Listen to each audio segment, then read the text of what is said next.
What's he building in there? What the hell is he building in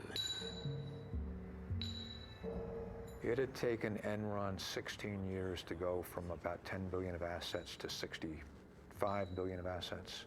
It took them 24 days to go bankrupt. What the hell is he building in there?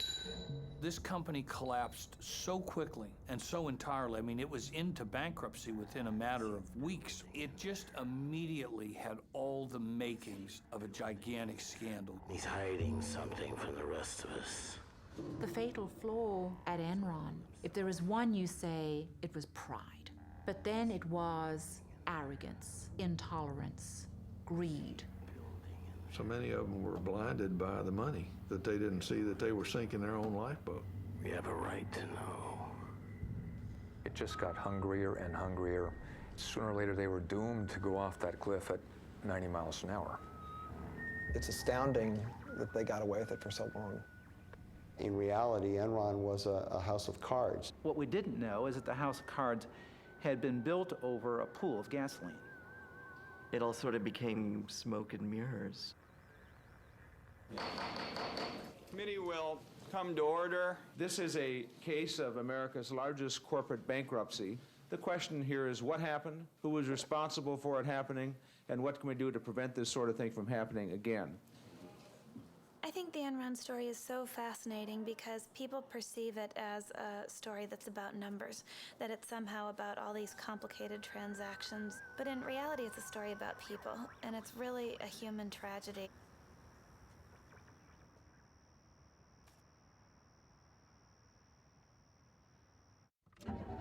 Mama may have, Papa may have, but God bless the child that's got his own, that's got his own.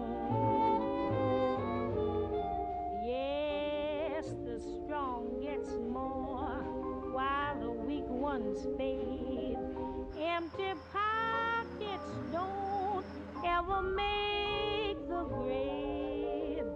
Mama may have, Papa may have, but God bless the child that's got his own, that's got his own. Money, you got lots of friends crowding round the door. When you're gone and spending ends. On this date at 2:23 a.m., Sugar Land Police discovered John C. Baxter located inside his vehicle with an apparent gunshot wound to the head. At this time, there has been a suicide note located. Sort of, can you give us any indication whether this was related to Enron's bankruptcy? We do know that he was an Enron employee, but as far as any other indications of why he committed suicide, no, we do not.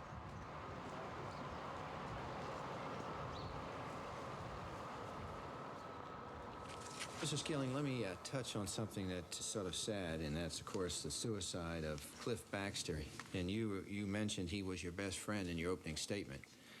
Before he died, did you have many conversations with him? Yes. And were any of them relative to Enron? Yes.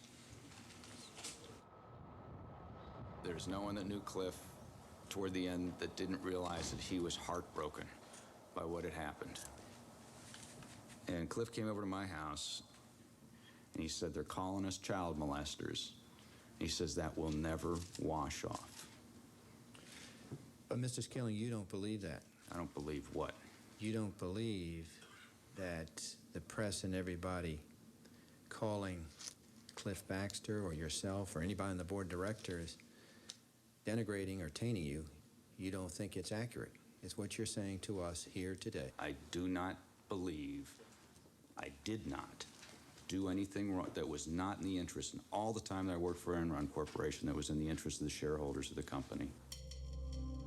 Ultimately, who was responsible for the downfall of Enron? Only a few years ago, Enron was the nation's 7th largest corporation, valued at almost $70 billion. Pundits praised the company as a new business model. This trading floor was manned by America's best and brightest, charting the futures of energy and power. And high above each with a private staircase, Ken Lay and Jeff Skilling had built their own plush staterooms. They were known as the smartest guys in the room, captains of a ship too powerful to ever go down. In the Titanic, the captain went down with the ship. In Enron, it looks to me like the captain first gave himself and some friends a bonus, then lowered himself and the top folks down in the lifeboat, and then hollered up and said, by the way, everything's going to be just fine. Like Skilling, Ken Lay said he hadn't done anything wrong. Word with you real quick, or CNN? Really not this morning, thank you. Beyond the financial issues, some suspected a political conspiracy. Enron had been the largest corporate contributor to the first presidential campaign of George W. Bush. This is not a political issue, it is a business issue. You know, Enron had made contributions to a lot of people around Washington, D.C. And if they came to this administration looking for help, they didn't find any. To say no help here is like I did not have political relations with that man, Mr. Lay. What about the fact that George W. Bush calls Ken Lay Kenny Boy? That's my nickname for my husband, which he overheard. So it wasn't original with the president? Certainly wasn't. According to published reports, your husband earned about $300 million in compensation and stocks from Enron over the last 4 years. What happened to all that money? It's gone. It's gone. There's nothing left. This is the shredded evidence that we got that came out of Enron. We very quickly determined that the insiders had sold off $1 billion of their stock in the preceding several months. Did you convert stock worth $66 million? I don't know, but I don't Would have that be the records surprising with to me. you to learn that you did that? No, that would not be surprising. Mr. Fasto got only $30 million in stock proceeds from Enron, but he took another $30 million out with his side deals. I think there was just an immediate sense of outrage at Lay and Skilling and Fastow when people realized how much they had profited and how completely artificial the appearance of this company had been. News of shredding at Enron raised more questions. What answers were lost in the torn documents? 20,000 employees had lost their jobs. $2 billion in pensions and retirement funds had disappeared. Was Enron the work of a few bad men or the dark shadow of the American dream?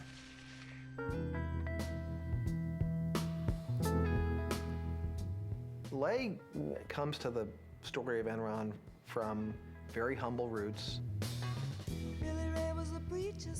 My father was a Baptist minister, and he was ordained a Baptist minister while I was very young, probably 2 or 3 years old. Ken Lay was a Baptist preacher's son in a family that had been poor all its life. And he, throughout his life, worked several jobs as a kid, and clearly had in mind that things could be better and wanted things to be better and had a huge ambition to make wealth for himself. He told a story later about sitting on a tractor dreaming about the world of business and how different it could be from the way things were for him and his family. Lay was a PhD in economics, and he became very early on a real apostle for deregulation. He was way ahead of the curve on this. He was thinking about energy markets that would be deregulated, and in particular, a natural gas industry that was shackled by regulation. And he pushed aggressively in Washington to change all of that. Who could ever reach me was the son of a preacher man. In Washington, Lay became part of a new crusade to liberate businessmen from the rules and regulations of government. Government is not the solution to our problem. Government is the problem. The societies which have achieved the most spectacular, broad-based economic progress in the shortest period of time are not the most tightly controlled, not necessarily the biggest in size, or the wealthiest in natural resources. No, what unites them all is their willingness to believe in the magic of the marketplace. That old black magic has me in its spell. The magic power of deregulation pushed Ken Lay to found Enron in 1985. Through a merger of vast networks of natural gas pipelines, Lay thought Enron would be poised to take advantage of the government's decision to let gas prices float with the currents of the market. Ken Lay had a view of deregulation from the standpoint of all the money that he thought could be made. Ken Lay wasn't alone. A couple of Texas oilmen shared his views on how to get government out of the energy business. I think they could sort of understand each other. It was, professional courtesy between a sidewinder and a timber rental snake. Lay was closer to the father, but while he was governor of Texas, George W. Bush was only too happy to make phone calls for Ken Lay. This absolutely has no precedent. This is by far and away the most important major relationship of a presidential family with a single corporation in American history. When Rich Kinder, one of Enron's executives, left the company, Lay arranged for a video Valentine. Rich, I've been asked to think of one thing I could say to you on your departure from Enron, and it'd be this: don't leave Texas. Well, Rich, you have been fantastic to the Bush family. I don't think anybody did more than you did to support George. And of course, at this stage in my life, and Barbara's too, that's what really matters, your family and your friends. Early on, George Bush Sr. helped secure billions in government subsidies for Enron International, and he helped promote Lay as deregulation's ambassador at large. Enron is a company that deals with everyone with absolute integrity. We want people to leave a transaction with Enron thinking that they've been dealt with in the highest possible way as far as integrity and truthfulness. He always wrapped himself in the cloak of moral rectitude. But there was one episode early on that raised questions about whether he was actually walking the walk. This was the Enron oil scandal, also known as the Valhalla scandal. While you were at Arthur Andersen, were you involved in an investigation at a company called Enron Oil? Yes, I was. The issue with the company in 1987 involved the misappropriation of monies by two traders. In 1987, two oil traders made bets for Enron on whether the price of oil would rise or fall. Oil trading is like gambling. Sometimes you win, sometimes you lose. But Enron Oil always seemed to win, much to Ken Lay's delight. I tried to explain to Ken Lay the tremendous risk that you have in that market. You can lose 10 times your original investment. A veteran trader, Mike Muckleroy, was suspicious of Enron Oil's steady, high profits. Well, this oil trading business had profits that nobody could really understand, and in fact that many of Ken Lay's lieutenants questioned. They said this business can't be making this much money legitimately. Something weird is going on. Something weird was going on. The first hint came from an anonymous tip about the president of the company, Louis Bourget. Bourget had taken some $3+ million of corporate funds and put it in a personal account of his. There were offshore accounts, phony books, and a trail that led from the company's treasurer, Tom Mastroeni, to a mysterious Lebanese speculator no one could find, M. Yass.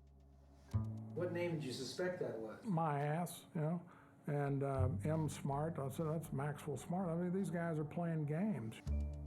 Bourget and Mastroeni were summoned to Houston. First, they presented falsified bank records to Enron. Then they admitted they had diverted company profits to personal accounts. It was brought to the attention of the Enron board. Auditors were brought in as well to look at the whole thing. At the board meeting, the auditors told Lay that Bourget and his traders were manipulating earnings, destroying daily trading records, and probably gambling way beyond their limits. The next day, we found out that Lay's decision was to basically change nothing as far as the operation's concerned.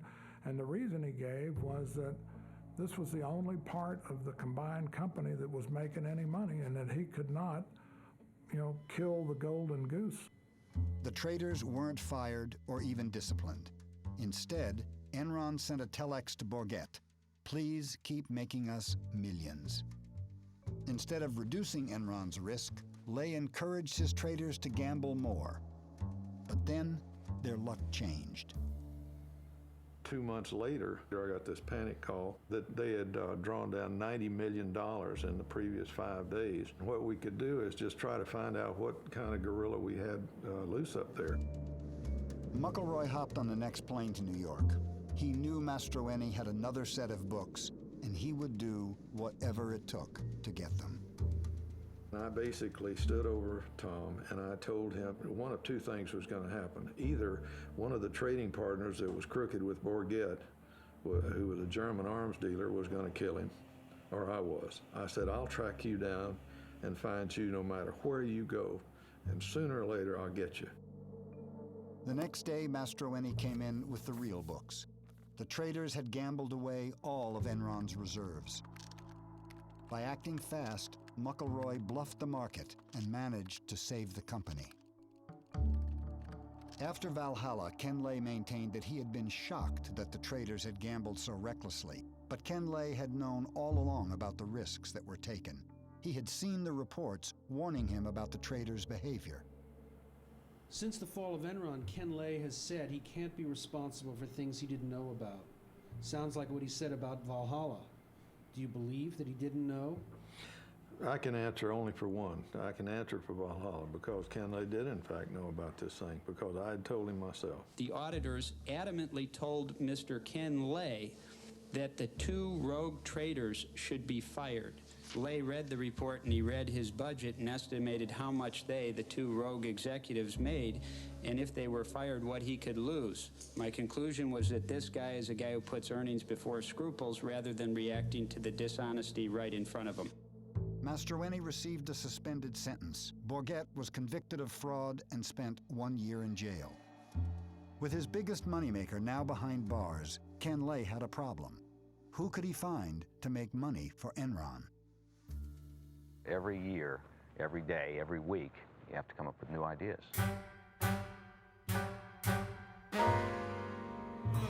I'm going straight to the top. Whoa. Ken Lay saw in Jeff Skilling the guy who had the answer to what the future of the natural gas business was supposed to be. Ken Lay is also a guy who considers himself a visionary, and he liked other people he thought of as visionaries. He liked people with big ideas, and Jeff Skilling was a person with the biggest ideas of all. Jeff Skilling's biggest single idea was to find a new way to deliver energy. Rather than be bound by the physical flow of the pipeline, Enron would become a kind of stock market for natural gas. It was a magical new idea. Transform energy into financial instruments that could be traded like stocks and bonds. So that was the one good idea. In 1992, using that good idea, we became the largest buyer and seller of natural gas in North America.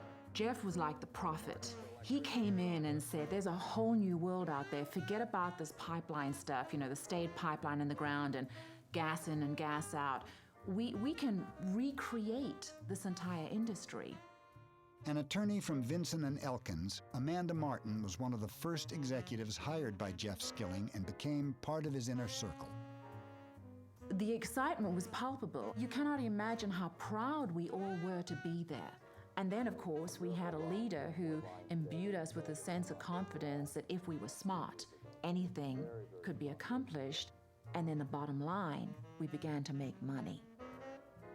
And that in and of itself was a reaffirmation that this could be big. Skilling saw the opportunity to build an industry new and to start a business from scratch, but he had one specific condition that had to be met before he'd join Enron, and it was that he'd be allowed to use a certain kind of accounting known as mark-to-market. Arthur Andersen signed off and the SEC approved it.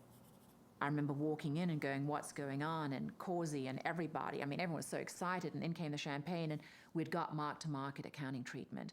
And I often think about how clear my memory was about that event. And that was the beginning of a major cog in the downfall, ultimately, of Enron.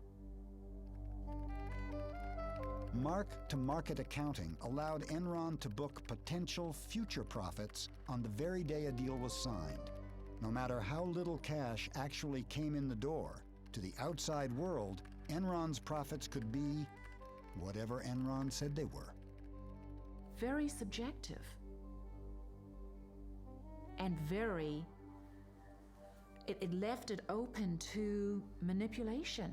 And they were saying that we're going to sell power out of this power plant in 10 years for X dollars per kilowatt. And there was no way anybody could prove that they could do it. Well, hey, good Rich, morning. how are you? Finally, Good to great, see you. Jeff. Yeah. Good Morning, to see Rich. Todd. Sit down. We've been working hard on this, and we've really pulled out all the stops. Look what we got. Origination. We did $20 million last year. We think we can do $120 million this year. Trading. We did $10 million last year. We think we can do 64 this year. This is the key. We're going to move from mark-to-market accounting to something I call HFV, hypothetical future value accounting. Whoa! If we do that, we can add a gazillion dollars to the bottom line. Whoa, Jeff! All right, that sounds fantastic. Oh, Jeff, thank you. That's just superb performance. And you're going to go far, my boy.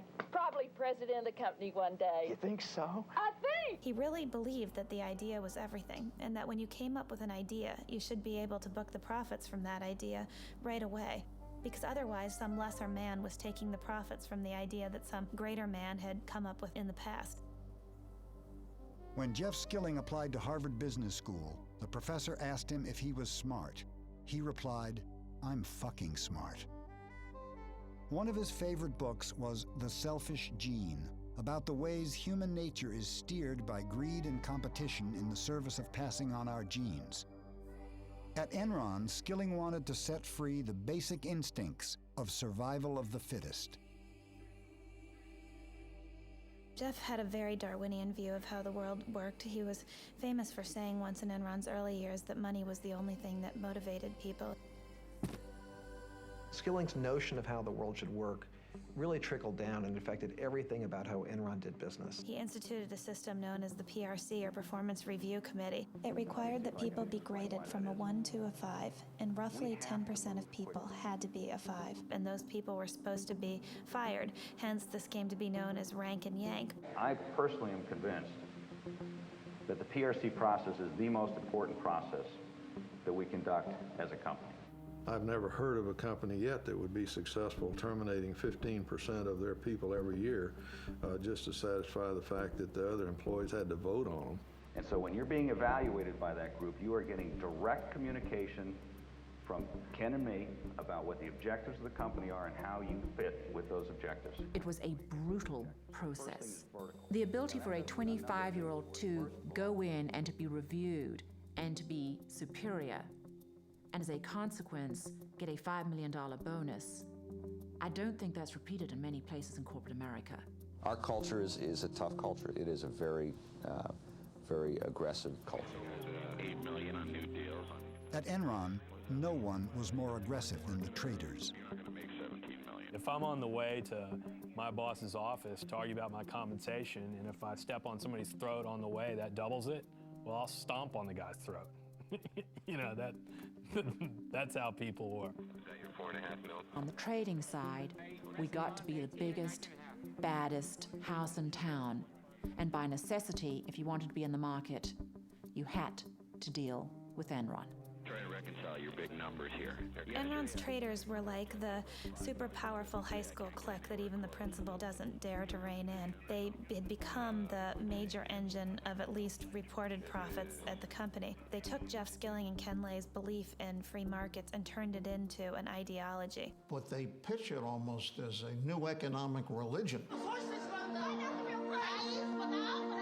Enron Online will change the markets for many, many commodities. It is creating an open, transparent marketplace that replaces the dark, blind system that existed.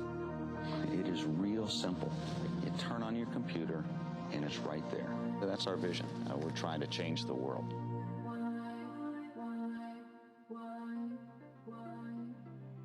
I think Jeff Skilling had a desperate need to believe that Enron was a success. I think he identified with Enron. He proclaimed at one point, "I am Enron." The other thing about people at Enron is a lot of them were former nerds, and including Jeff Skilling. He had been paunchy, he had big glasses, he losing his hair, and Jeff Skilling one day kind of woke up and decided to change himself. And he started working out, lost a lot of weight, but he really did remake himself through sheer will and force of personality. When Jeff got LASIK on his eyes, everybody at Enron got LASIK, so nobody was wearing glasses. I think Jeff Skilling is really a tragic figure in a classic sense of the word. He's a guy that people describe as incandescently brilliant, but he's also a guy who is radically different than he at times portrays himself. He's portrayed himself as somebody who has very tightly monitored risk. In reality, he's a gambler. He gambled away huge sums of money before he was 20 years old by making wild bets on the market. To Jeff Skilling, risk was glamorous. He was a huge risk taker. He actually talked about wanting to go on trips that were so perilous that someone could actually die.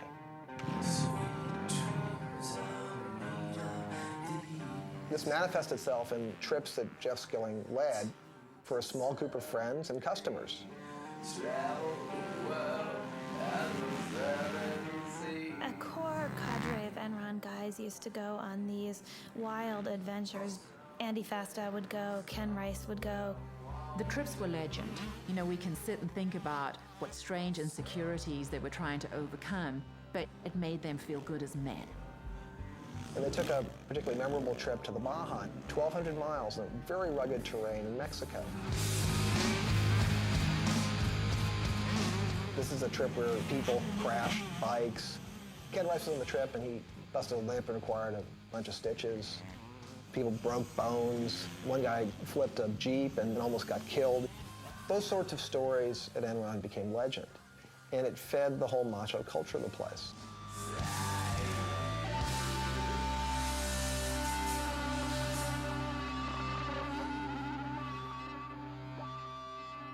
Jeff Skilling had a way of describing people that he liked. He said, I like guys with spikes. He liked somebody with something extreme about them. Ken Rice was one of the men with spikes, was the salesman of the group. Very amiable, fun, man's man, and was the guy out selling deals to energy companies. In the case of Cliff Baxter, the company's chief deal maker, he was extraordinarily talented at just doing a deal, but he was a manic depressive. Baxter was a very bright guy, very blunt, would tell Skilling whatever he thought, was closest to Skilling personally than anyone else at the company. There was a guy named Lou Pye, who was a key Skilling lieutenant, helped build the trading business in the early years, went on to run Enron's doomed effort called Enron Energy Services. What was the job of EES as you ran it? It was to sell energy services to end users, industrial end users. Lou Pye is the guy that Skilling tapped to run the EES business because this was so important to the company and to Skilling's future. He called Lou Pye my ICBM. And Lou Pye dispatched his enemies with incredible skill. And if that meant leaving bodies behind him, Skilling was certainly fine about that. Not feeling anything. Lou Pye was kind of a mysterious figure. He's kind of like the invisible CEO. For a while, he was located on the 7th floor, and there was this long office, and it was all glass and closed. And you would walk by there, and it was just almost all the time it was empty. Details didn't interest Lou Pye. Only two things seemed to motivate Pye: money and a peculiar fascination with strippers. For Pye, it was all about the numbers. 1, 2, 3, 4. 1, 2, 3, 4, 5, 6. 1. He was there every night after work, and he usually brought some of the traders along with him. He spent quite a lot of money there as well, much of it charged to the Enron expense accounts. There were rumors that he brought strippers up to the trading floor. Almost everyone knew the story. The story is that because he's kind of a mild, soft-spoken, almost meek individual, that maybe the strippers didn't even believe he was the CEO. So he took him up to his office, and I guess they put on a little show for him there. These are the days, my friend. 4, 5. One night he was at a club, and one of the guys said, Lou, all the rest of us are single. We don't have any problem, but how do you keep your wife from smelling the stripper's perfume on you?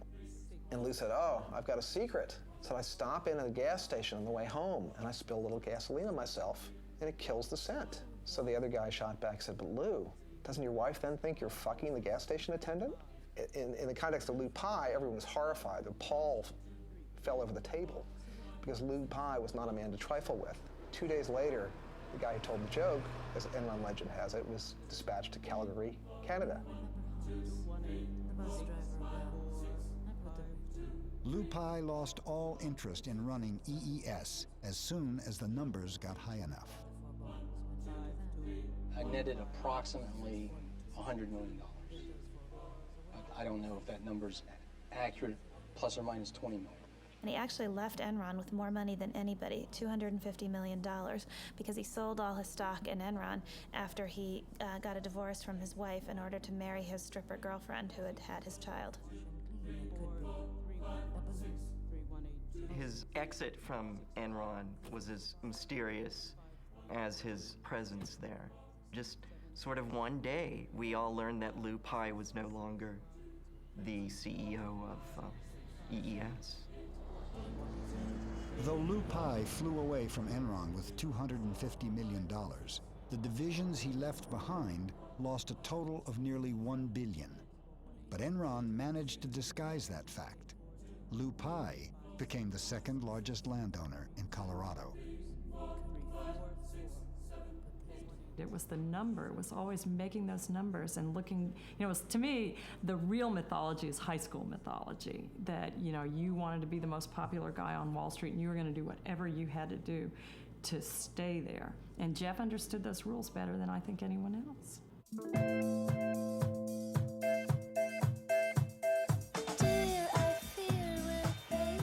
Americans are making a lot of money in stock. The stock market soared to near record highs yesterday. The stock market continued its bull run Thursday. The Dow rose at nearly 61 points. Even the person with very little disposable income all of a sudden began to play in the stock market because nobody could fail, because stock prices were just going up and up and up. Another day, another record. And the internet and technology stocks just going wild. Gained more than 100 points to close at 7,895.81, the highest finish ever.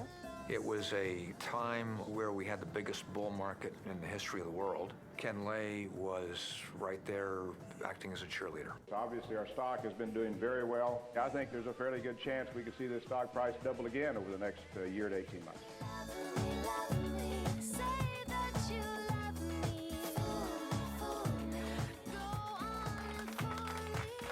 Enron mounted a campaign to capture the hearts and minds of stock analysts. The natural gas stocks include Enron. We're never satisfied, and I don't want us to ever be satisfied with the stock price. It should always be higher. Enron posted a 30% jump in second quarter profits as web-based trading boosted its wholesale energy business. The game was played on Wall Street in such an established way throughout the 1990s. As long as a company met or exceeded the analyst projections for quarterly earnings per share, the stock went higher.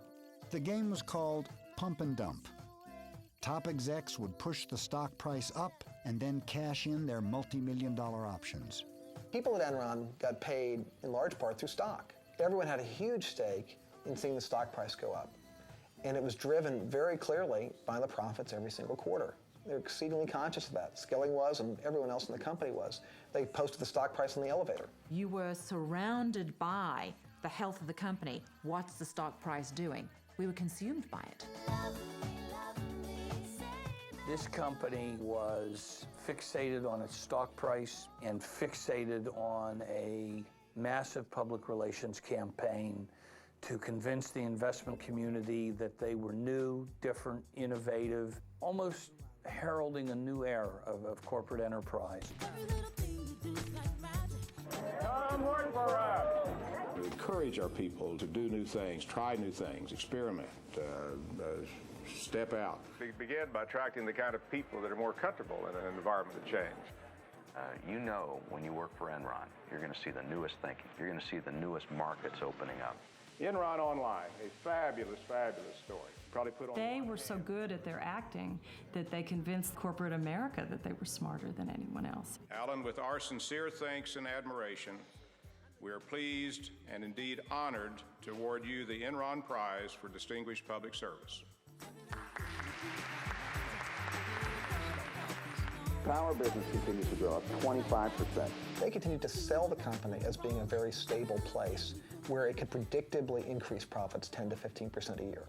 In fact, to get to those numbers, Enron was doing all sorts of questionable things, taking enormous risks. We like risk. because you make money by taking risk. Take time to do new things. Can be tough, gotta move. Do what you wanna do. Who to tell you not to? By all accounts, Enron was soaring. Be afraid no matter who you are, no matter who you be. But in reality, profits weren't going up. They were headed in the opposite direction. Enron had vast natural gas operations all over the world. They had cost billions to build, and most were performing terribly. But in other places in the world, in India, great quarter and great year in India. Phase 1 of the Dabhol is in operation, generating power. Phase 2 is financed and is under construction. My experience indicated there were certain places that you assiduously stayed away from, and one of them, as an example, was India. They built this power plant in India. Nobody else would do that at the time. They were terrified of investing in India. Enron did it, and did it in a big way. But Enron had failed to see something basic.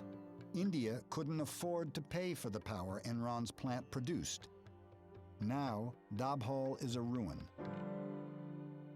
Though it lost $1 billion on the project, Enron paid out multi-million-dollar bonuses to executives based on imaginary profits that never arrived. Where was the real money going to come from? Of course, the pressure was enormous. You had to come up with the next idea that would break through. Failure was not an option. A flurry of buyouts in the corporate world. The biggest, Enron, announcing a buyout of Portland General. The merger with PGE put Enron in the electricity business, and Portland General's position on the West Coast gave Enron access to the newly deregulated market of California. The merger, we think, it uniquely positions us to ultimately become the largest marketer of electricity and natural gas at both the wholesale and retail level nationwide. What brought all this on was with deregulation. They said that we would not survive unless we joined forces. Enron, I'd never heard of them until they were going to buy us. They slid in here, and when they purchased PGE, all the PGE stock became Enron.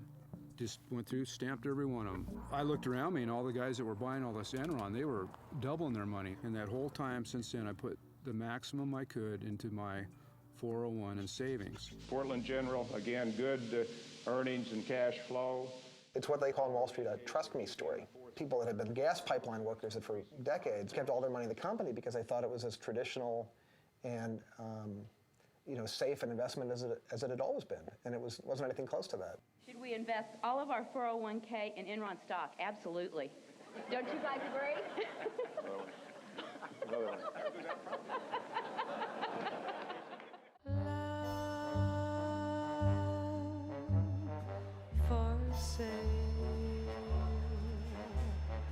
Enron is a big winner today. One of the things that fascinated me was that almost all of the Wall Street analysts who covered Enron had buy ratings or strong buy ratings on the company's stock. Why were the analysts blinded to the company's deceit?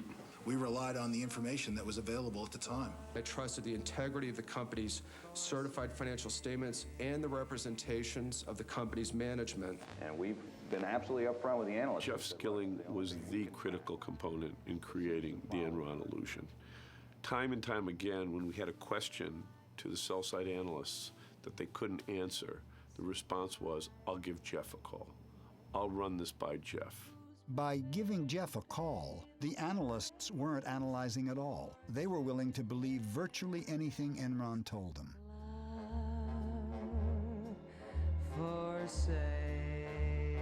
Most of the analysts right now have a target price on us from $100 to $115 a share. Any analyst who didn't buy the company line became an enemy of Enron.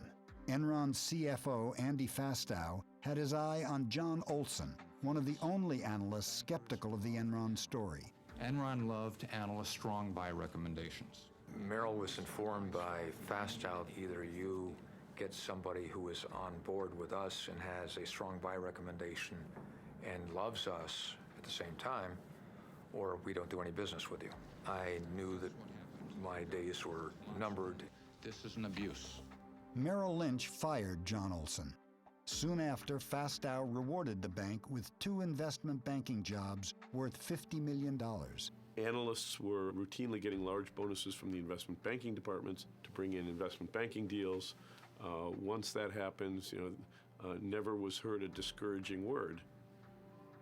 While Enron's stock kept rising, its businesses kept losing money. Looking at the soaring stocks of the dot-coms, Skilling decided to take Enron into cyberspace. We're now in the process of seeing if we can create a bandwidth trading market. Enron is using its knowledge of trading gas to barter other forms of energy, even space on the information superhighway called bandwidth. Ken Rice has worked at Enron for 20 years. Enron has found a way to stay ahead of the curve. From 7 p.m. to 7 a.m., we're paying for bandwidth that we are not using. Why? One of our themes around here is to always be asking why. Why something's done a certain way or why it's not done a different way. There's our market. Why can't we sell the bandwidth to other companies? Make it a commodity, like a pork belly.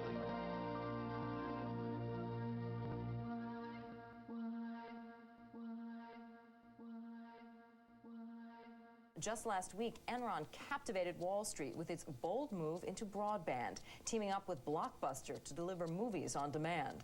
It was like being at a religious cult meeting. People started jumping up from their seats with their cell phones and their BlackBerries, running out to the halls to call their bosses.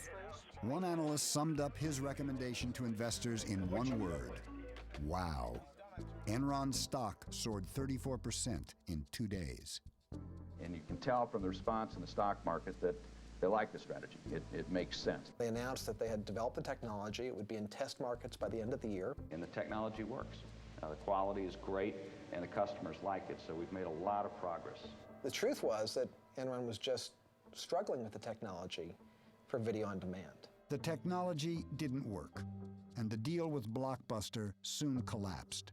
But with the magic of mark-to-market, Enron used future projections to book $53 million in earnings on a deal that didn't make a penny.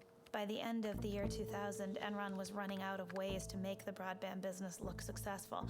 They'd tried every trick in the bag to try to create the illusion of a business where there was none, and the people who were working there were getting increasingly desperate. The executives started selling their stock. By Enron's collapse, Ken Rice had sold $53 million. Ken Lay had sold $300 million. Cliff Baxter, $35 million. Jeff Skilling, $200 million. As the fraud is perpetuated, all the various lies and artifices begin to convince the ringmaster, if you will, himself, that it's this own bizarre reality. That in fact, the fraud is the reality. The perception is the reality. And as long as you can keep the perception going on, it really isn't a fraud. You spoke about bandwidth trading. What about weather options or futures? How is that market developing? Yeah, we have a market in weather. When Enron announced its latest plan to trade weather, people wondered whether it was good science or science fiction. Did the weather guys get punished here if the weather is wrong? I mean, they're predicting. Do you have any whip marks on your back there, Mike? Well, we've been fortunate. That's a good call. Jeff, as time went on, had a harder time admitting things were wrong. And I have to believe that, when the lights went out at night, he knew what was coming.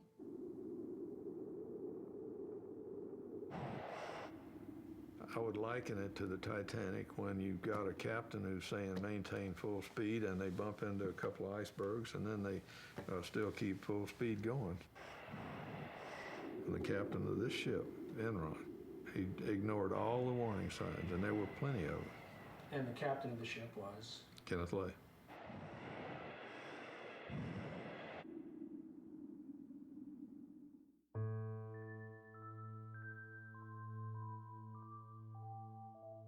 It was one of the bloodiest days in Wall Street history.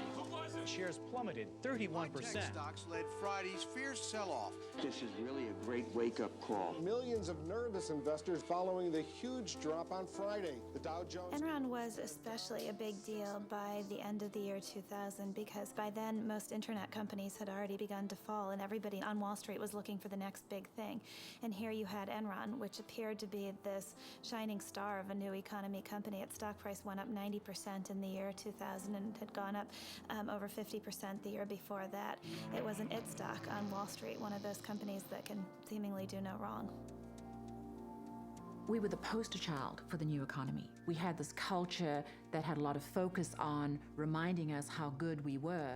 And as that culture emerged, then we get to Fortune magazine telling us we were the most innovative corporation in America. Then we really began to feel good about ourselves.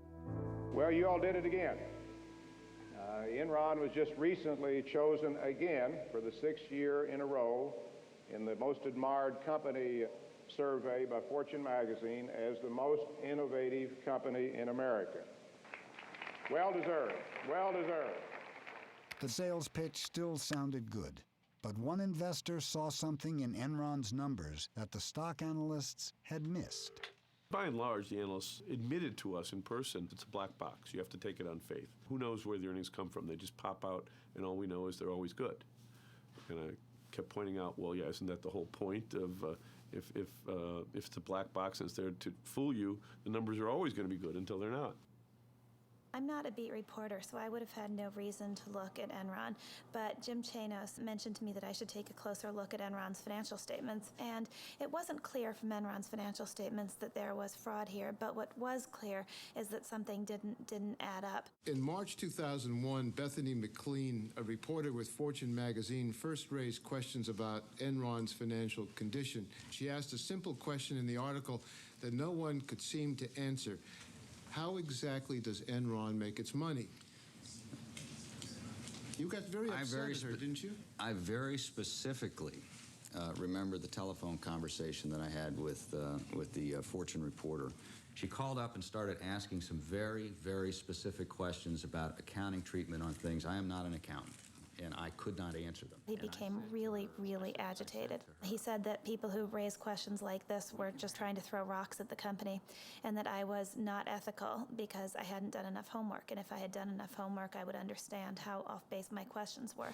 Mr. Skilling, it appears as if you were trying to bully someone who was asking very basic questions about Enron. I said to her, I have got 6 minutes left before I have to be in a meeting, and I can't get into the details, and I'm not an accountant. And she said, well, that's fine, we're going to do the article anyway. And I said, if you do that, I personally think that's unethical. And the next day, our chief financial officer and our chief accounting officer flew to New York at Enron's expense to sit down, not with the editors, but to sit down with the reporter on that story and help her understand the questions that she was asking. And the next day, we sat in this small, dark, windowless conference room for about 3 hours going through the various aspects of the company's business. And I'll never forget this. When the interview was over, the other two executives packed up their things and had left the room. And Andy Fastow turned around and looked at my editor and me and said, I don't care what you write about the company, just don't make me look bad. And Fastow had good reasons for not wanting to look bad. There were these partnerships that were run by Andy Fastow that were doing business with Enron, and these were disclosed in the company's financial statements, but I didn't mention them in the story I wrote because I thought, well, the accountants and the board of directors have said that this is okay, so I must be crazy to think there's anything wrong with this. The story I ran was actually pretty meek. The title was, Is Enron Overpriced? But in the end, I couldn't prove that it was anything more than an overvalued stock, and I was probably too naive to suspect that it was anything more than that. And was her article critical? Yes, it was. Fortune magazine article that's out, the headline is Enron stock overvalued? The gist of the article is that Enron is sort of a black box, which, sorry, it's true. I mean, it's just difficult for us to show people the specifics of how money flows through, particularly the wholesale business. The entire reason that this analysis was done by Fortune magazine is because Business Week had a favorable article about Enron the week before. And there's this competition that the news magazines have, where one says something good, the other one has to come and find something bad. So I think that was kind of the genesis of it. So the criticism, I think, is kind of ridiculous. When Bethany McLean at Fortune started analyzing cash flows, and she had this wonderful article saying, take a look at first quarter, second quarter, third quarter, and end of year cash flows. There's a reason she didn't invest in Enron, because the financials didn't make sense. But you have to be willing to say that the emperor doesn't have any clothes, and this emperor was pretty powerful. We are going to unveil this morning a new corporate vision. Okay, you ready? 1, 2, 3. How's this? It's really hard to know when Enron first crossed the line into outright fraud, but there isn't any doubt about who the guy was who led them there. It was a protege of Jeff Skilling's by the name of Andy Fastow.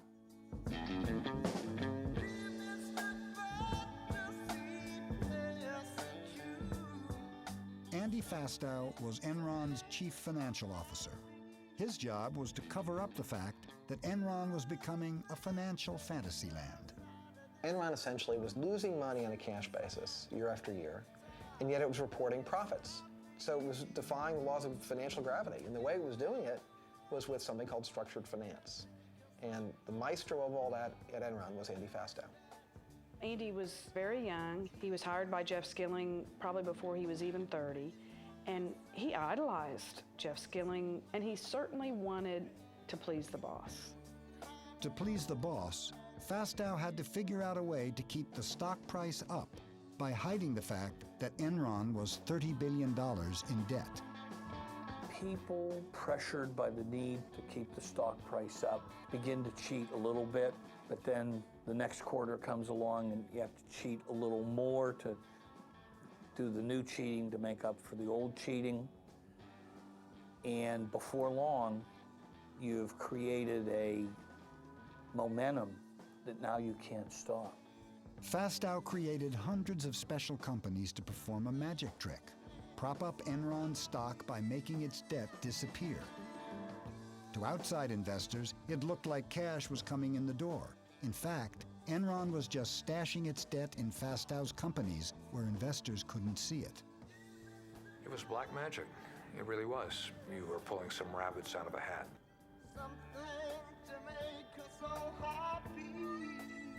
They could bury debt, they could bury losses. Many of the companies had exotic names: Jedi, Chuko, Raptors.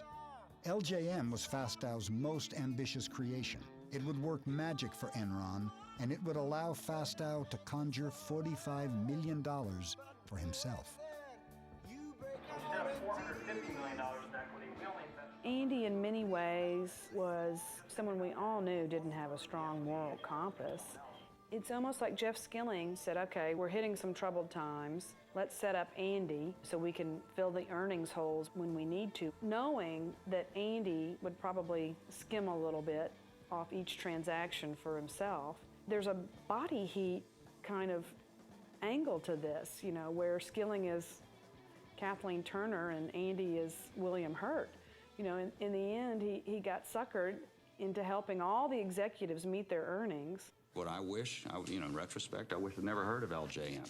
Is it your contention that you knew of it and it was appropriate? Arthur Anderson and our lawyers had taken a very hard look at this structure and they believed it was appropriate. But if the theory is that Fastow went rogue somewhere deep in the jungles of Enron and was the sole agent of the apocalypse, I just don't buy it. Skilling, Lay, and the Enron board had signed off on Fastow's LJM funds. They saw the benefits of letting Fastow do deals with himself. It is in Enron's best interest because Enron needs the capital, number one. In a secret videotape that surfaced after the bankruptcy, Fastow can be seen selling LJM to a group of Merrill Lynch bankers. He pitches them on the benefits of investing in a fund that only buys assets from Enron. Remember, I'm not selling the assets to myself. They own the assets, they're selling them to LJM too. Fastow knew what kind of deal he was offering as Enron's CFO.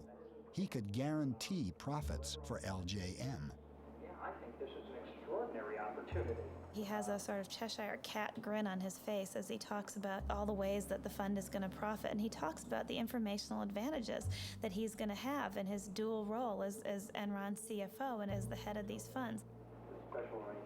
There is never any question that I will be on both sides of the transaction. I will always be on the LJM side of the transaction. He was general partner of LJM while at the same time being CFO of Enron. Now that's a whole nother ball of wax when you want to talk about that conflict of interest, because no human being should be put in a situation where every single transaction they decide whether they're looking after Enron's best interests or their limited partners, because this LJM partnership existed solely to do business with Enron. As you would expect, Andy is Chief Financial Officer of Enron.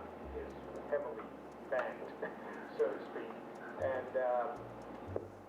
result, there are 5 or 6 of the name brand banks who have stepped up and said they'll commit to this. Commit they did, and why not? Fastow was letting them gamble with Enron's chips. Fastow was using Enron stock as collateral for a lot of these things. They were betting their own company on the transactions. With a prospect of returns that would exceed 2,000%, 96 individual bankers invested in LJM, and America's major banks put up as much as $25 million each. It's sort of a who's who of Wall Street. J.P. Morgan Chase, CS First Boston, Citibank, Merrill Lynch, Deutsche Bank. These are some of the premier investment banks in the world. It's hard for us to poke holes in this. Good. It's just amazing how skilled Enron and Andy Fastow were at working Wall Street, playing on Wall Street's greed in order to get money out of them. To quote Lenin, they were the investment bankers' useful idiots. As disturbing as Enron's own misconduct is the growing evidence that leading U.S. financial institutions not only took part in Enron's deceptive practices, but at times designed, advanced, and profited from them. The Enron fraud is the story of synergistic corruption. There are supposed to be checks and balances in the system. The lawyers are supposed to say no. The accountants are supposed to say no. The bankers are supposed to say no, but no one who was supposed to say no said no. They all took their share of the money from the fraud and put it in their pockets. Enron paid its advisors well. In 2001, the accounting firm Arthur Andersen received $1 million a week. Enron's law firm, Vinson & Elkins, did nearly as well. Everyone had their hand out at the table. They were all being paid, and as long as Enron continued, they received their fees. They were a part of the process. So it's hard now to say, oh, we didn't know anything. Had we known then what we know now about Enron's practices, we would not have engaged in these transactions with Enron. The facts that we now have come to light about Enron, however, were not known at the time. I believe that the Citigroup professionals involved with these transactions acted in good faith. I'd like you here to look at one Citi email, Exhibit 333I. The email trail here is all too lurid. Oh, for instance, one email I remember where the banker writes, Enron loves these deals. They produce cash, but they don't have to show the debt on the balance sheet. Now, a high school student can figure out that the banks were all knowing participants in this wrongdoing. Merrill Lynch assisted Enron in cooking its books by pretending to purchase an existing Enron asset when it was really engaged in a loan. The accounting sham involved the sale of an interest in 3 Nigerian barges. Nigeria is a long way from Manhattan, yet for some reason toward the end of the fourth quarter in 1999, Merrill Lynch suddenly decided to buy 3 Nigerian power barges from Enron. Nigerian power barges have nothing to do with Merrill Lynch's business. It was a blatantly illegal transaction. It was just taking the barges, getting them off Enron's books, having Merrill Lynch, if you will, warehouse them for 5 months, and then buying them back. Mr. Martin, you've testified here today that there was no guarantee, and you said that under oath. Here's a document saying that the head of your whole division here was going to confirm that understanding. Over the year 2001, Skilling became increasingly despondent. He'd always been a moody guy, but people who knew him said he became just increasingly volatile, show up for work unshaven, looking blurry-eyed. And I think it was the battle of holding these two totally disjointed thoughts in his mind at the same time. One is Enron, a superstar company, and the other of feeling like it was all crumbling away. The first cracks in Skilling's public image appeared in a conference call with analysts in April 2001. And then Jeff Skilling took questions. And about midway through the session, there was a questioner who was sort of aggressively wondering out loud why it was that Enron, as a financial services company, in effect, could not release a balance sheet with its earnings statement like most financial institutions do. You're the only financial institution that can't produce a balance sheet or a cash flow statement with their earnings. Well, thank you very much. We appreciate it. Appreciate it. Asshole. And then quite audibly, you could hear Skilling say, asshole. And then he said, asshole. As I understand, you call him an asshole. And this just caused unbelievable amounts of consternation all across Wall Street because people thought a Fortune 500 CEO losing it like this, publicly calling an investor an asshole. If I could go back and redo things, I would not now have used the term that I used. Mark Palmer, Enron's chief PR guy, even ran a note up to Skilling telling him to apologize, and he just took the piece of paper and tucked it under the pile of papers on his desk, and afterwards, Enron's traders, who had erupted in cheers when Skilling called this guy an asshole, made him a sign. There was a play off Enron's motto, Ask Why, and the sign said, Ask Why, asshole. My personal feeling was that Jeff looked at the numbers, and he knew that we were in a massive hole. It was the only time, but I saw him truly, truly worried about keeping the stock price up. And he just kept saying to me, I don't know what the hell I'm going to do. The broadband business was in complete meltdown, and there were all sorts of other problems that Jeff Skilling, as the company's chief operating officer, was wrestling with. In the middle of all of this, Ken Lay walks into Jeff Skilling's office holding up fabric swatches for the new G5 $45 million corporate jet he wanted to buy. And he said to Jeff, asked him a very important question, which of these cabin configurations do you like best, Jeff? While Ken Lay was stressing over the corporate jet, EES was headed for a crash landing. Facing $500 million in losses, Lou Pye's top lieutenant, Tom White, wondered how EES could show a profit by the end of the quarter. One of the things that was always a strange occurrence at Enron was for weeks before a quarterly report, we would be under the impression that we weren't going to make our numbers. But then somehow, miraculously, we always made the numbers and then some. But then a question was asked to Tom White, how is it that we made the numbers? And his answer was one word, California.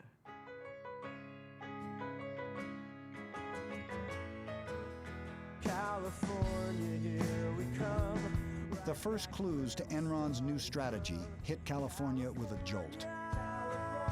It started at noon, rolling across the state. Sacramento, San Francisco, Beverly Hills, Long Beach, San Diego. 26,000 miles of California power lines, enough to circle the earth. But for the second day in a row, not enough electricity for America's largest state and the world's sixth largest economy. The first thing we heard about this energy crisis is, well, our lights are going to go off in the middle of winter when we're using half the electricity we normally use during the summer. The Bay Area got hit by not one, but two rolling blackouts today. We only need 28,000 to 30,000 megawatts in December. We have an installed capacity in California at the time of 45,000 megawatts. Plenty of power to meet our electric demand. Of course, we had blackouts in December. The people who control California's power grid say once again they're worried about having to black out the northern half of the state. When the rolling blackout started in California, there was definitely a lot of excitement in the air. It was something new. It was something that hadn't been encountered before. It was, how is this event going to affect the price of power? Controlled rotating outages are being implemented. I knew that there was illegality going on. I could feel it, I could smell it, I could sense it, and there was no other explanation. Because the numbers just didn't add up. We had enough power in California. It was never about lack of supply. When I ran for governor in 1998, not one human being asked me about electricity. This thing kind of came out of the woods as far as I was concerned, and I was trying in the early days to learn what was happening, how we could fix the problem. California was selected by Enron as the prime place to experiment with this new concept of deregulated electricity. Reducing electricity cost is only one benefit from choice and competition. In 1996, under pressure from energy companies, Governor Pete Wilson and the California legislature passed a bill allowing for the deregulation of electricity. I wasn't in the legislature in 1996, but I can tell you that there isn't a legislator alive that can tell you with any sophistication how a deregulated electricity market ought to work. Not a one. California's deregulated system was a bizarre compromise between legislators and free market advocates. The rules were complicated and hard to follow. Inside Enron, California's system was little more than a joke. And once in place, Enron made sure that the joke would be on California. And I remember the conversation I'd had with Ken. At the end of it, he says, well, Dave, old buddy, let me just tell you, it doesn't matter really to us what kooky rules you Californians put in place. I got a bunch of really smart people down there who figure out how to make money anyhow. One of the smartest guys at Enron was Tim Belden, who ran the West Coast trading desk. Tim Belden was a fervent believer in the idea of free markets, and as such, he spent hours poring over the new rules for the deregulation of California's energy industry, looking for loopholes that Enron could exploit to make money. He found plenty. After the bankruptcy, a confidential memo surfaced revealing the names of Belden's strategies to game the California market. Wheel Out, Get Shorty, Fat Boy. Recently, audio tapes of the Enron traders were discovered. What do you want to call this project? I have a catchy name for that. How about, something friendly like Death Star?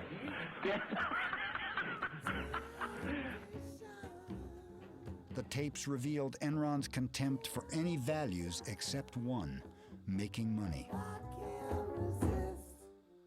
Hey, John, it's Tim. The regulatory is all in a big concern about is we're wheeling power out of California. He just steals money from California to the tune of $1 million. Can we rephrase that? Okay. He arbitrages the California market to the tune of $1 million or two a day.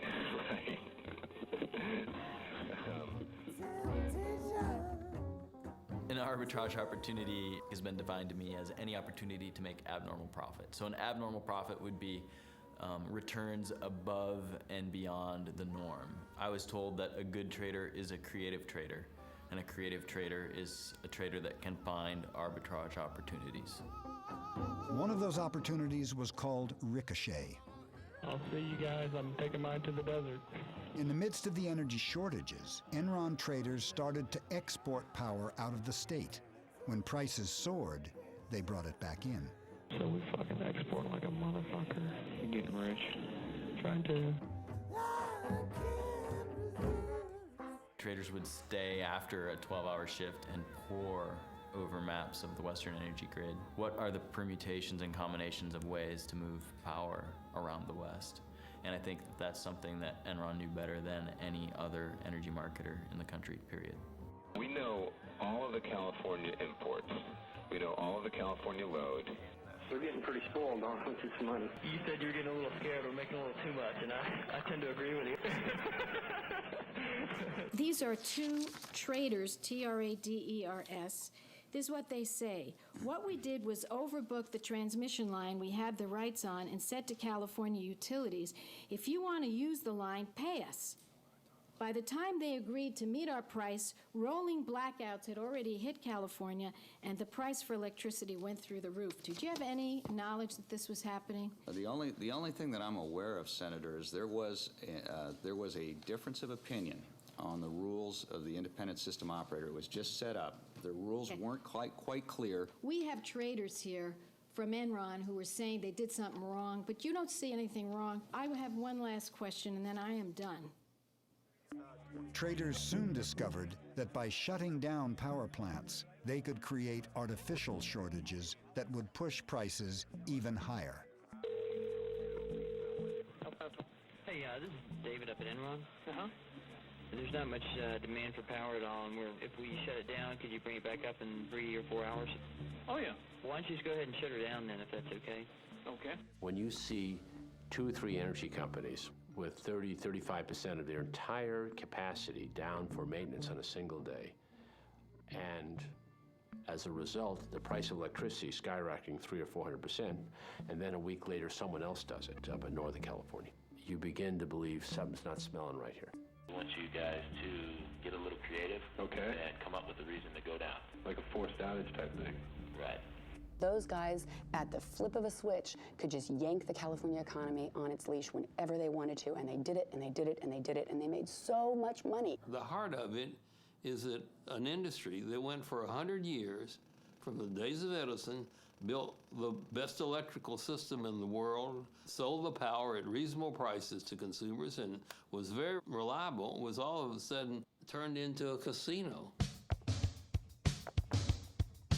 These strategies made some money for Enron, but the real money was made by betting that the price of energy would go up.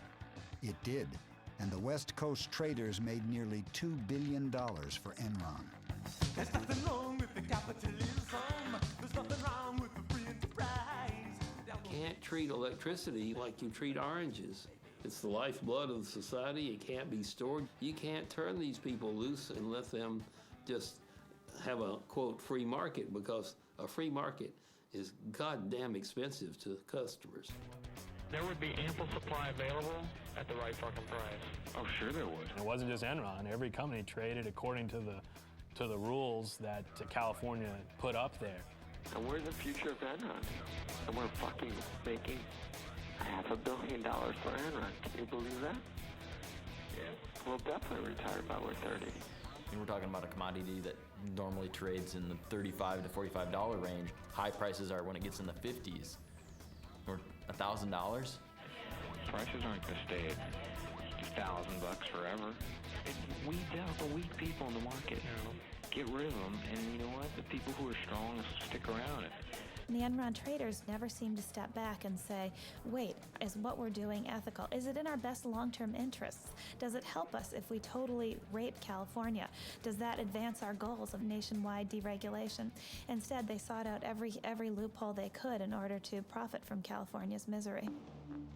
Temperatures in California are hitting higher than 100 degrees, fueling wildfires and fears that California's strained power grid could once again near collapse. What's happening? There's a fire under the core line. It's been derated from 45 to 2100. Burn, baby, burn. That's a beautiful thing. I was never comfortable on the trading floor at Enron. And if I had questions, I didn't ask them because I didn't want to know the answer. I didn't want confirmed what I suspected might be true. That what I was doing was in fact unseemly, or was at least unethical, if not worse. Why did the traders do what they did? Was it their multi-million-dollar bonuses? Or had Enron found a way to exploit the darker side of human behavior?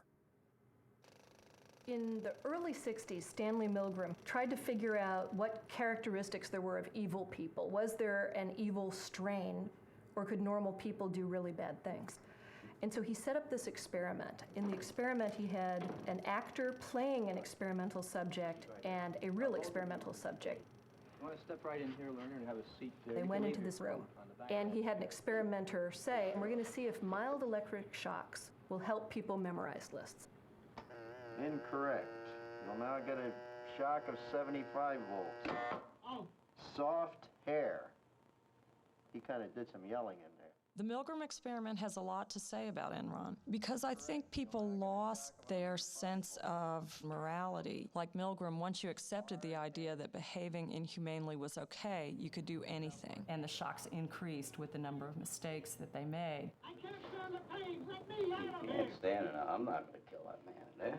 The subject, the real subject, is begging the scientist-looking person to stop too, and the scientist only says, the experiment requires that you continue. Please continue. Go on, please. You accept all the responsibility? The responsibility is mine, correct. Please go on. In a way, Skilling was almost like the guy telling those people below him that it was okay to up the power. 420 volts. California's electric utilities may have to pull the plug on millions of customers. It's the fucking coolest thing I've done in a long time. Yeah. Holy fuck, yeah. You gotta love the West. 435 volts. During the height of Wednesday's blackout, fire crews had to free people trapped in elevators. Oh, the money you guys stole from those poor grandmothers of California? Yeah, Grandma Millie, man. But she's the one who couldn't figure out how to fucking vote on the butterfly ballot. Now she wants her fucking money back for all the power you charged right up her ass.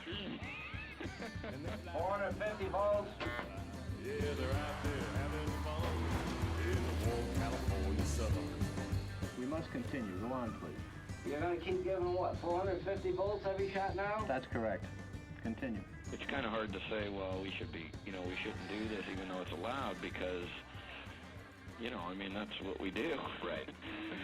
The best that could happen is fucking an earthquake, let that thing float out to the Pacific and put them in fucking candles. 450 volts. Milgram's discovery was disturbing.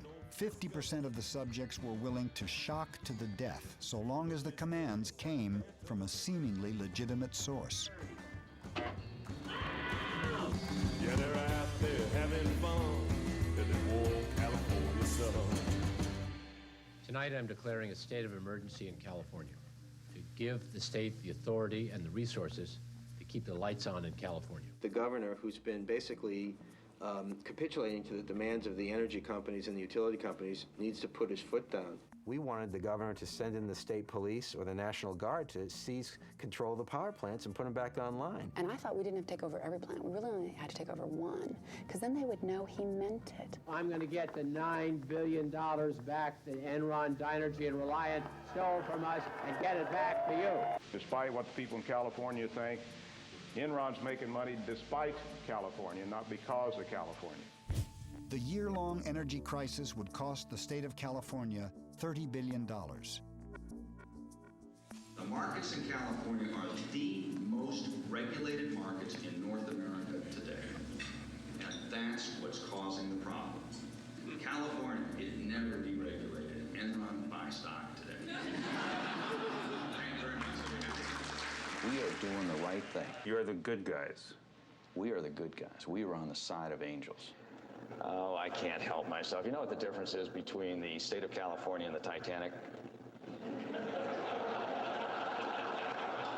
And this is being webcast. I know I'm going to regret this. At least when the Titanic went down, the lights were on.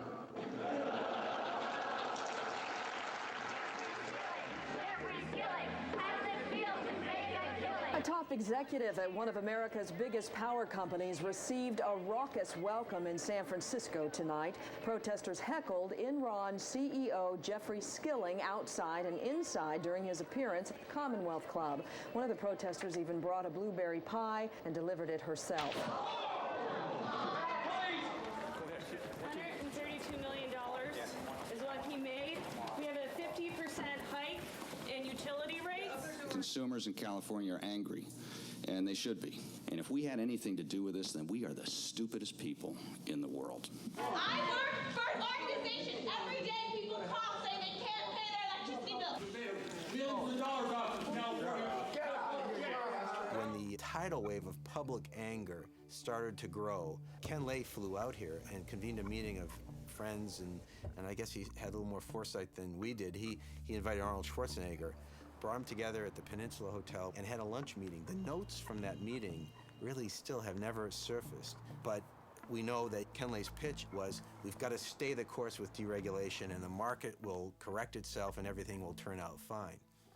Now, at the time, we didn't understand really why he was so concerned, but now we do. The fact is that Ken Lay was out here because he understood that Enron itself was a house of cards, and if deregulation were to collapse, that Enron itself would collapse. But Ken Lay had a trump card. In the midst of the energy crisis, his friend George W. Bush became president. I, George Walker Bush, do solemnly swear. I, George Walker Bush, do solemnly swear. Ken Lay's going to be Secretary of Energy? Get out of here. No. How great would that be for all the players in the market? It'd be great. I'd love to see Ken Lay be Secretary of Energy. Ken Lay did have easy access to the Bush administration. On April 17th, he met with Vice President Dick Cheney and strongly argued against the imposition of federal price caps in California. We're doing everything we can to help in California on a short-term basis. There's not a lot you can do. You can't manufacture kilowatts in the West Wing of the White House. We're fighting with both hands tied behind our back. We no longer have the power to stop this. If the federal government doesn't help us, we're a dead duck. At the time, Gray Davis was a likely candidate to run for president. Ken Lay knew that might give his friend George Bush a political reason to oppose California's appeals for federal price controls. They know full well my administration's belief that price controls will not solve the problem. His view was that the federal government really shouldn't get involved. This is California's problem. And I'm saying, with all due respect, Mr. President, our law said the federal government regulates this. So it is your problem. And you make appointments to the Federal Energy Regulatory Commission. So we had a polite but spirited discussion on that. And he says, I just can't be of help to you on that. As I said from the very beginning of my administration, we'll work to help California in any way we can. And the best way we can is to be good citizens. FERC, the federal agency which regulates energy in America, refused to intervene. What was FERC doing, and why was it not taking action? The chairman of FERC was Pat Wood, the man Ken Lay had personally recommended for the job. It was easy for FERC to do Enron's bidding because all they had to do was do nothing, which they did very well. Federal regulators are being pressured to act by the now Democratic-controlled Senate, where hearings... A Democratic Senate forced FERC to impose regional price caps. That ended the energy crisis, but not the political one. Did Ken Lay and George Bush have a political agenda to blame the energy crisis on Gray Davis? Hello? It's one of those only in California stories. The state's unpopular governor, Gray Davis, beset by an ailing economy and a $38 billion budget deficit, faces possible recall. And rumored as a possible replacement for Davis, movie star Arnold Schwarzenegger. The Terminator? We'll see whether he's back or not. Gray Davis has terminated opportunities, and now it's time we terminate Gray Davis.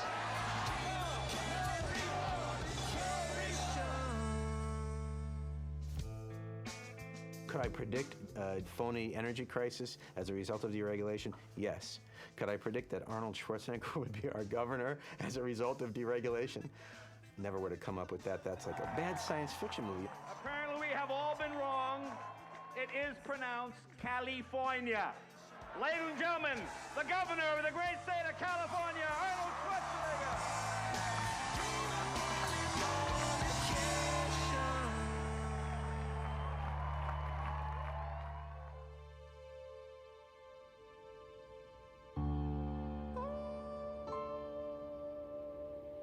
We could just hear rumbles all the way up and down Main Street here and all throughout the city that things were very difficult at Enron. One guy who a year before had come to me and said, I'm working for Enron, I was very excited, but within a year was waking up every night with nightmares.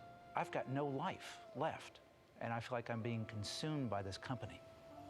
As doubts began to surface about the company and the erratic behavior of its CEO, Enron's stock began to fall. I remember one of the most poignant meetings I'd ever had with Jeff. I had left Enron, and I had come over to talk about whether or not I would return to Enron. I said, Jeff, you've got a real problem. The traders, they will cut your throat if they think it will get them to the trough sooner. Jeff was silent. And he looked out the window, and he looked back at me and he said, yeah, Amanda, you're most likely right. By the end, the traders ran Enron. You know, the inmates had taken over the asylum. All through the summer, the stock continued to decline. There was a buzz that a major announcement was going to take place, but we all thought that Ken Lay was leaving Enron and that he had been asked by the Bush administration to join his administration. But that wasn't the case at all. It was Jeff Skilling announcing that he was stepping down as a CEO, and that took everyone by surprise. No one could believe that. CEOs generally don't just resign out of the blue without a well-orchestrated PR campaign beforehand to pave the way so there's no disruption, there's no questions, there's no front-page stories, which of course is exactly what happened. It was at that point that I knew the architect of the disaster knows that it's crumbling and the rat is leaving the sinking ship. 2 days later, I met with him and Ken Lay, as I had informed the company that I was going to downgrade the stock on Skilling's resignation. I asked Jeff Skilling, are there any more shoes to drop? Have we seen the worst of it? And I was concerned about the energy crisis that was occurring in California. Well, Skilling convinced me that it was for personal reasons. I left his meeting feeling sort of emotional because of the concern that he seemed to be showing about the relationship he had with his family. he appeared to be distraught. And I remember saying to an investor, if he's not telling the truth, then it's a good thing he quit his day job because he needs to go to Hollywood. I left Enron on August 14, 2001 for personal reasons. Mr. Skilling, a massive earthquake struck Enron right after your departure. And people in far inferior positions to you could see cracks in the walls, feel the tremors, feel the windows rattling. And you want us to believe that you sat there in your office and and had no clue that this place was about to collapse. On the day I left, on August 14th, 2001, I believe the company was in strong financial condition. I think he was smart enough, and he didn't even have to be that smart. He had seen documents that I think predicted the future. I think he was smart enough to think, I can get out now, and this company isn't going to collapse for a year, maybe a year and a half, so I won't get the blame. It was working fine when I left, guys. After Skilling resigned, Enron's chairman, Ken Lay, took over as CEO.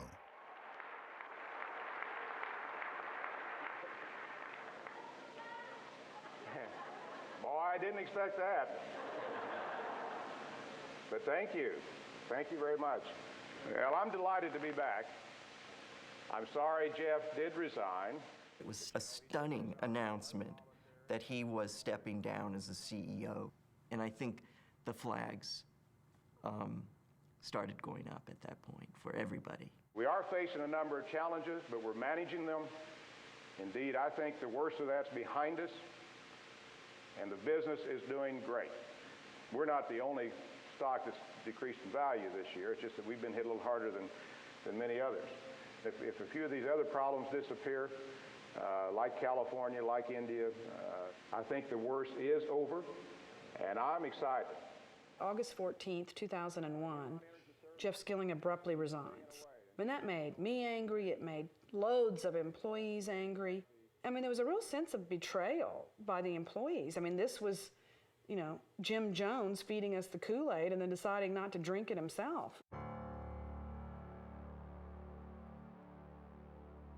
The day after Skilling resigned, Sharon Watkins sent a letter to Ken Lay. We will begin with Ms. Watkins. I am Sharon Watkins. Would you identify your counsel for the committee? Yes, my counsel is Mr. Philip Hilder.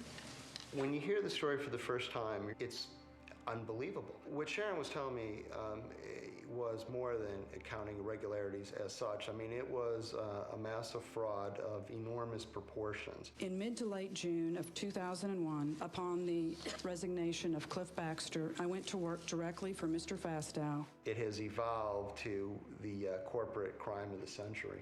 I was highly alarmed by the information I was receiving. What Sharon Watkins discovered began the unraveling of Fastow's complex partnerships. Andy put me in charge of this asset listing, and there were about a dozen assets that had been hedged with one of Andy's entities, the Raptors. And so I was working with a spreadsheet, and you know, the math just didn't add up. It didn't make sense to me. I mean, accounting doesn't get that creative. You know, I couldn't believe that Arthur Andersen had signed off on it. I couldn't believe that so many people were going along. Behind Fastow's partnerships were enormous guarantees of Enron stock. Fastow had gambled Enron's future on the hope that its stock would never fall. My first reaction was that I should warn Ken Lay. The day after Skilling left, I sent this one-page anonymous letter.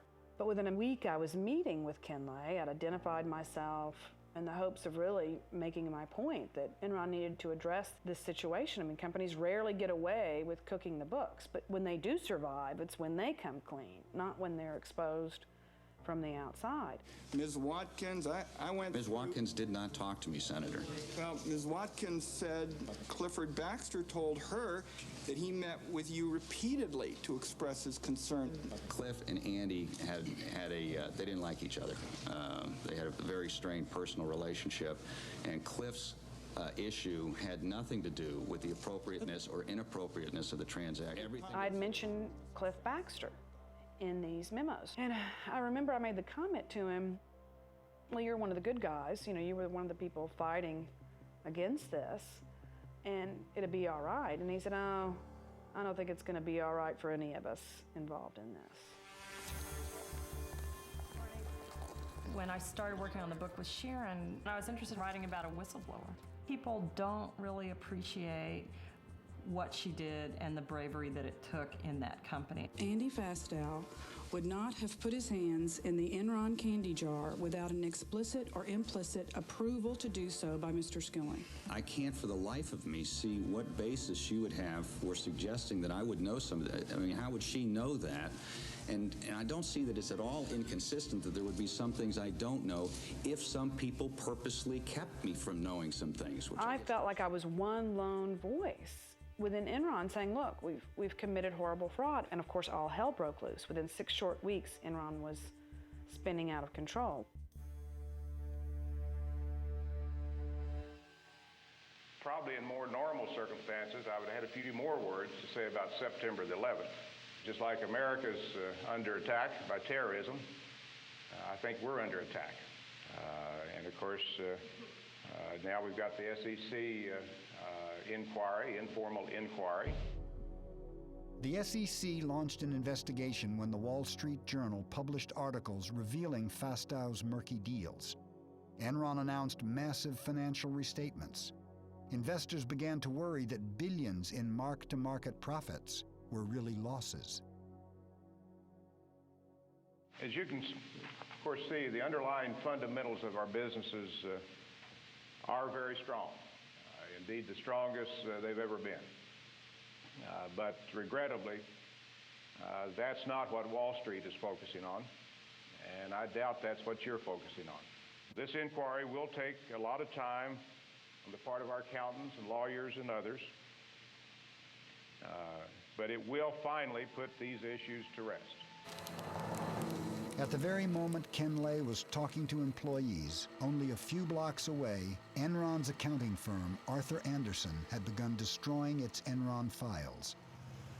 On October 23rd, Andersen shredded more than 1 ton of paper. Despite the rumors, despite the speculation, the company is doing well, both financially and operationally. He was making all kinds of statements, reassuring employees, and not just employees, reassuring investors. We have no accounting irregularities. The company's in the best shape it's ever been in. Now, from the standpoint of Enron stock, we're going to bring it back. We're going to bring it back. All right, we're down to questions, and I've got a few up here. I would like to know if you are on crack. If so, that would explain a lot. If not, you may want to start because it's going to be a long time before we trust you again. It certainly wasn't clear to anyone at Enron, much less anyone outside of Enron. It wasn't really clear what was going on or what was going to happen. I know there's a lot of speculation about Andy's involvement. I and the board are also sure that Andy has operated in the most ethical and appropriate manner possible.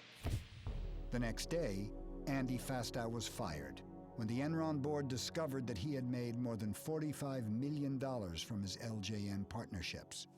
Question, Mr. Fastow, is how could you believe that your actions were in any way consistent with your fiduciary duties to Enron and its shareholders or with common sense notions of corporate ethics and propriety?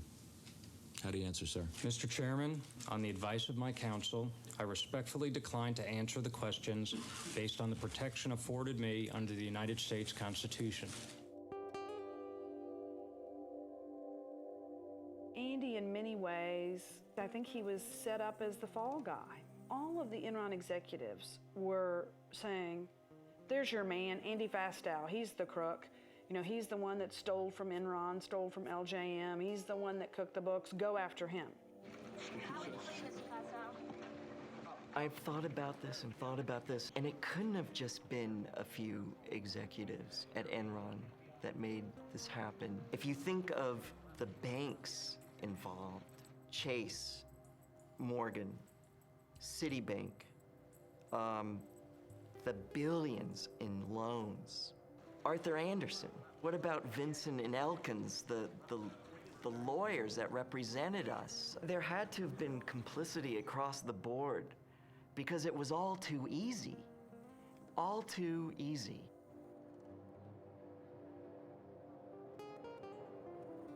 The Enron collapse was an enormous tragedy. This is a company that had over 30,000 employees, and clearly in a company that size, you have a lot of senior officers that have a lot of authority in which you place enormous trust. Clearly in this case, there was at least one, Andy Fastow, that betrayed that trust.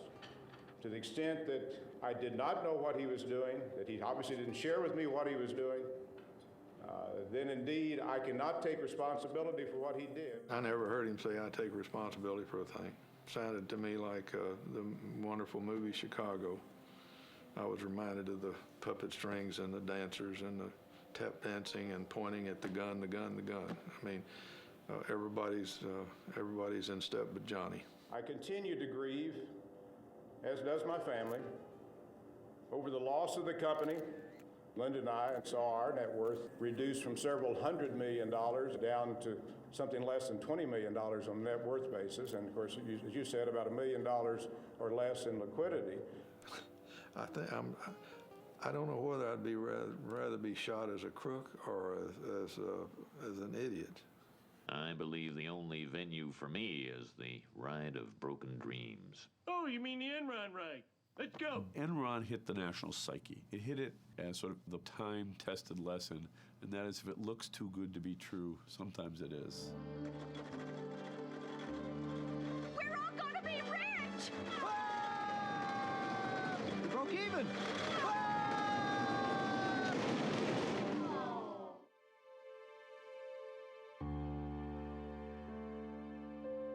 It is my belief that Enron's failure was due to a classic run on the bank. Don't look now, but there's something funny going on over there at the bank, George. I've never really seen one, but that's got all the earmarks of being a run.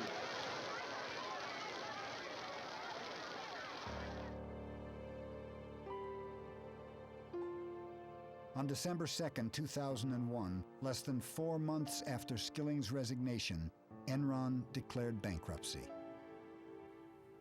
I remember it was just a strange kind of a surreal day. We learned around 9:30 about the bankruptcy and that we were all being let go. We all felt like we were on the Titanic and the last lifeboats had long gone and we were just now on the sinking ship. We had 30 minutes to leave the building, and at that point, it was no longer like being on the Titanic.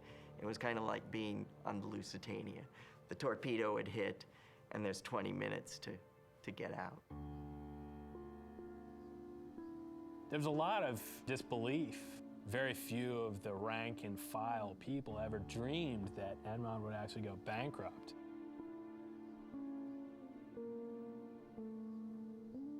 And then all of a sudden, it was like a ghost town. I can remember going into the old building on certain floors late in the afternoon or evening, and it was scary. There'd be like papers blowing around and nobody there, and it was very eerie.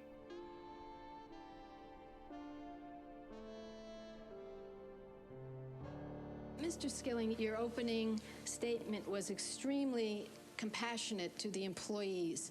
And I want to show you a tape, and I believe we have it ready to go. Listen to this. Should we invest all of our 401k in Enron stock? Absolutely. Don't you guys agree? Why is it that you had begun unloading your stock pretty heavily before that date, and yet led the employees to think they should keep buying stock? Ms. Senator, I have been a major shareholder in Enron Corporation, and you can take the videotape to mean what you want it to mean. I was a supporter of Enron Corporation. You know what happened to those people. They lost everything. I feel terrible about what happened to the employees. Well, at one time, things were really rosy for us, and we all had some really nice-looking 401ks and pensions, and it peaked, and then it just started going down and went lower and lower and lower. The peak, I had about $348,000, and I sold it all for $1,200 was what I got for it when it was done. While Enron's stock was plummeting, the retirement accounts of Enron's rank-and-file workers were frozen. We were frozen out of our accounts. It was right about $32, I believe. And over that time, from when it was frozen to when it opened up, I think it went down to 9. And we could not access it. And what came out later that was so bad was the fact that Ken Lay and Skilling and all the top people were moving their money then, but we couldn't. The insiders had sold off $1 billion of their stock. Compare that to the lineman who worked for a state-owned utility company for most of his life, put away money each month, and what's he have to show at the end of the day for his years of hard and decent labor? He gets a big goose egg. And Pi is out in Hawaii somewhere with $350 million in the bank. That's wrong.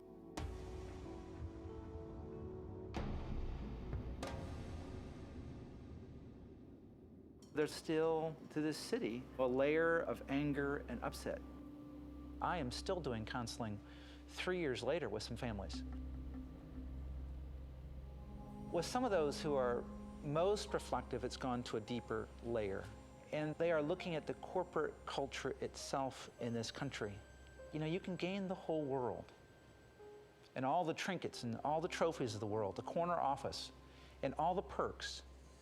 And you really can lose your soul in the midst of this. On January 25, 2002, 7 weeks after the Enron bankruptcy, Cliff Baxter committed suicide. With the media hounding him because he was mentioned in my memos, and the fact that he had been sued civilly because he'd cashed in for about $30 million worth of stock, I guess it all came crashing down on it. I think Cliff's suicide note tells it all. You know, where there was once great pride, now there is none. It's very hard for me to talk about Cliff. We were very close for many years. And he was a wonderful, wonderful man. But a lot of who Cliff was tied up in how he had succeeded at Enron. It is hard to look at your life's work and say, it's failed. But you have to take a long, cold look at yourself and say, who was I? Who did I become? And realize that you may have seen your shadow. Andy Fastow pled guilty to conspiracy to commit wire fraud. He agreed to forfeit $23 million in assets. His sentence was reduced to 10 years in exchange for testifying against other Enron executives. Why Enron? Why not WorldCom or Tyco or Global Crossings? Ultimately, in Enron, the fatal flaw was the sense that brains and wiliness could outthink the way that the system eventually will work. In 2004, Jeff Skilling was indicted for insider trading and conspiracy to defraud investors. Pleading innocent, he paid his attorneys a retainer of $23 million to defend him.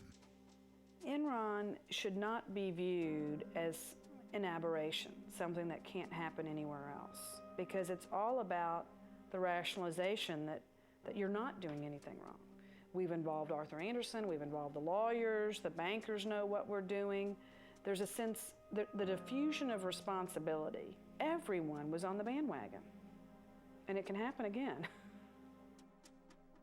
Enron's accounting firm, Arthur Andersen, was convicted of obstructing justice. With its reputation for honesty destroyed, America's oldest accounting firm fell along with Enron, and 29,000 people lost their jobs. Enron shareholders are suing Enron and its banks for $20 billion. Ken Lay was also indicted for conspiracy to commit fraud. His attorney maintains that no one has been hurt more by the Enron bankruptcy than Ken Lay. Well, they didn't show up this morning. With today's arrest of Ken Lay, the top echelon at Enron has now been called to account for their crimes. Mr. Lay, you have anything to say, sir? A little later today, I'll help.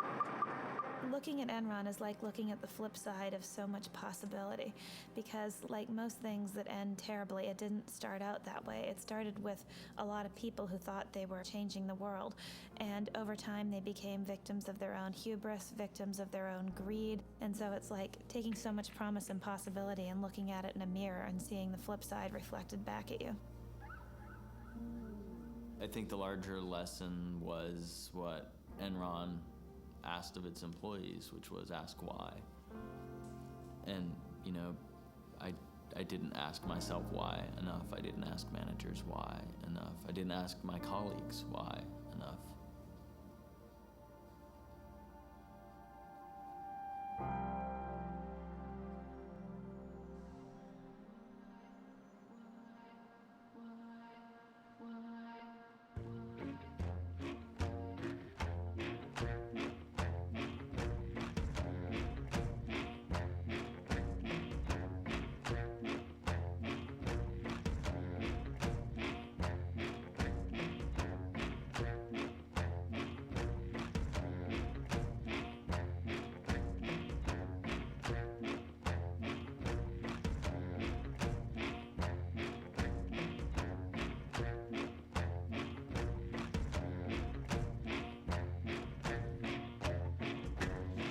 I'd sell your heart to the junk man, baby, for $1. For $1. If you're looking for someone to pull you out of that ditch, you're out of luck. You're out of luck. Ship is sinking. The ship is sinking. The ship is sinking. There's a leak in the boiler room. The poor, the lame, the blind. Who were the ones that we kept in charge? Killers, thieves, and warriors. God's away, God's away, God's away on business, business. Digging up the tank with the shovel and the pick. It's a job, it's a job. Bloody mood rising with the plague and the fun. Doing the mob, doing the mob. It's all over. It's all over. It's all over. And there's a leak in the boiler room. The poor, the lame, the blind. Who were the ones that we kept in charge? Killers, thieves, and lawyers. God's away, God's away, God's away on business, business.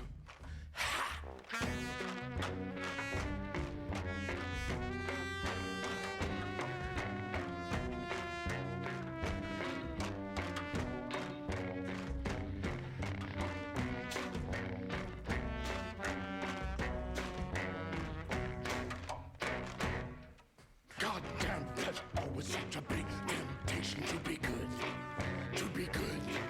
There's always free cheddar in the mousetrap, baby. It's a deal, it's a deal. God's away, God's away, God's away on business, business. God's away, God's away, God's away on business, business.